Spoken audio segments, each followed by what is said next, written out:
What's up, San Jose? How's it going? You guys ready for a great show? All right, good. I like the direct answer from you over here. You guys, I know what I look like. I look like a special needs teacher that might sell drugs on the side, you know? Someone told me in a roast battle that I look like Miss Frizzle if she drove the Magic Bang bus. Which hurts me inside because it goes well every time. I tried putting my hair up, still got laughter. I turned 32 recently. Thank you.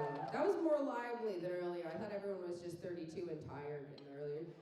Like, the thing about turning 32 for me is I'm not married, I have no kids, you know, which could be a good thing or a bad thing depending upon how you look at it, right? But I spent 3 hours the other night just like watching a documentary on black-footed ferrets while I made smashed potatoes. And I was like, is this what adulthood is? You know, like, is this where I look at you say yes? Is this where I look at the silver linings?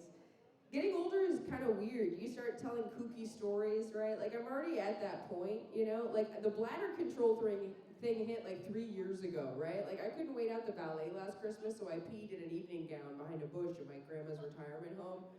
You been there? I like it when really pretty girls are like, I've been there. I'm like, God, thank you. Like, I just, you know? Because I don't give off that vibe, and I know it. Recently, my sister crashed her car. She crashed a Mustang that my parents bought her, which already, like, fuck her, right? Why'd you look at her like that? You do that? Are you guys sisters? No. What are we? Ex-roommates. You said friends, you said ex-roommates. There's a lot to unpack there. All right. No. No, look, like, with my baby sister, right, we didn't always get along, but my parents bought her a car, which already pissed me off from the beginning, okay? Side note, I'm not supposed to talk about this, but they recently also bought her a boob job. Can we talk about that? All right? Because look at me. Because, like, I have needs, you know? She crashes the car. My parents buy her a new car. And my sister, she goes, this is a mom car. Are you kidding me? You know what I mean? So I had to buy my first car, and this is what I told her. I got mad, right? And I was like, you need to shut up for a second, because my car was a 2000 Gold Saturn. It had a broken mirror that hung down the right side. It scraped the door back and forth as I drove down the road. I had to buy it in cash, right? Because my dad said, I'm not going to help you. Then he stopped the deal while I was negotiating to watch a prostitute get tackled by 6 cops, okay? The guy that sold me that car had a fucking monkey on his shoulder the entire time. Where can you find that in the Bay Area? Somebody tell me. Where? Oakland? Maybe. That's a fair guess. I drove through Oakland like 6 months ago, and there was just some guy hanging meat on a fence, like under a freeway, and I was like, yeah, that tracks, you know? Nobody would like even give it a second thought. It's shocking to me because I was not born and raised here. I was born and raised in Phoenix, Arizona, which, are you guys from there? Somebody? Oh, okay, cool. See, nobody supported you though. That's what it's like. That's exactly what it's like. Nobody genuinely claps. Nobody since January 6th, unless you're born and raised, is clap for Arizona. It's okay.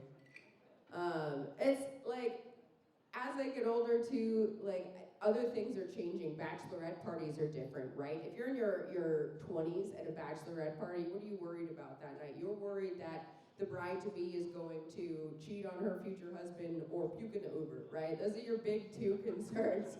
I went to a bachelorette party recently with women who are my age and up, right?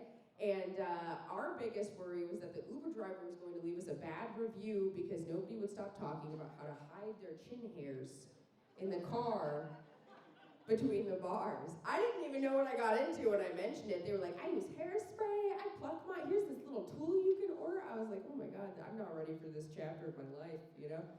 I've never been good at normal lady stuff, period. Dating apps were really hard for me. Is anybody still using them? Yeah, that's the response, because you shouldn't, it's scary out there, bro. Men are the only people who can go on a dating app and just like go get laid in a public bathroom and come home alive. That's not, women can't do that. If you're on Tinder in 2025, you've run out of Netflix documentaries, you know? You're trying to meet a serial killer in real life, and personally, I would rather fall asleep to old episodes of To Catch a Predator, you know? Like Chris Hansen, that's a soothing man, you know? I also feel like like when you go, like I don't like all girl hangouts. I don't like when I get invited to the bar with like, if I know there's 4 or more women going to the bar, the one who invited us is going to cry, right?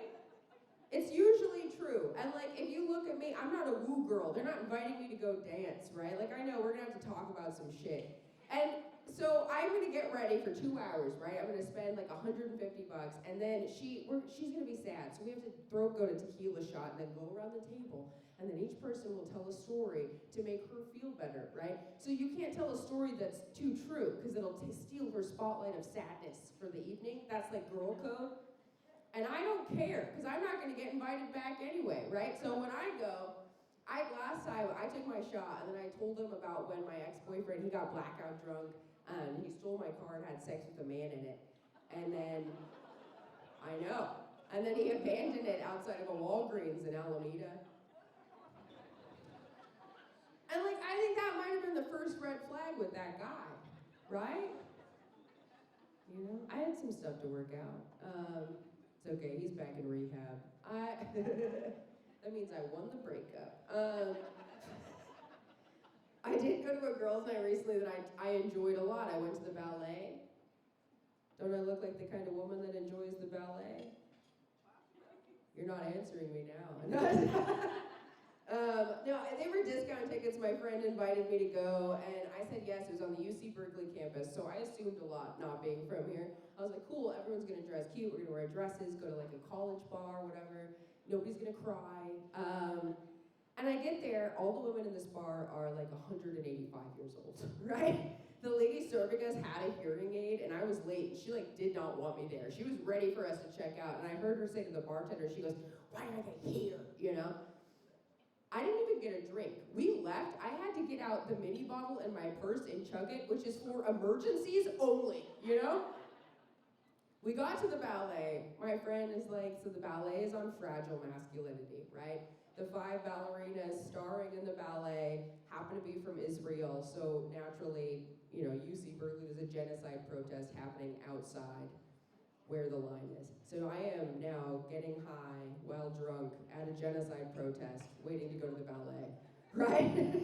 We get in, and I'm a little tense, and then she goes, oh yeah, there's no music at this ballet. Yeah, that's horrible. That's like if I got up here and just stared at you guys for 10 minutes. Like, what are we doing, you know? And we sit down, and the guys come out, and they do these like really beautiful little kicks and twirls and like little dolphin things, and then, but all you can hear is the sound of their flesh slapping the stage, right? So it's just like slapping, and it's echoing in this huge like theater that we're in. And there's 2 women in the dark in the corner, right? There's 2 dark corners, they're just like twerking in silence, right? And like making awkward eye contact. And I didn't know if I was horny or angry for most of the show, you know what I mean? Then, in the end, right, so these 5 guys, the 5 main ballerinas, they come up to the front and they squat down like this, and they make a human centipede, right? And they all go, hey, into each other's butts. And I was like, this is art! You know, I laughed really hard, like I laughed audibly, and it echoed. And my friend started laughing, and the lady in front of us, she turns around and she goes, please stop it, you're ruining it, you know? And I told you guys I was pretty lit, so I was like, hey, listen, bitch, okay? I was like, this is why women like me don't get to go to the ballet, so why don't you be quiet for once and let me hit my vape pen and my $20 seat, okay?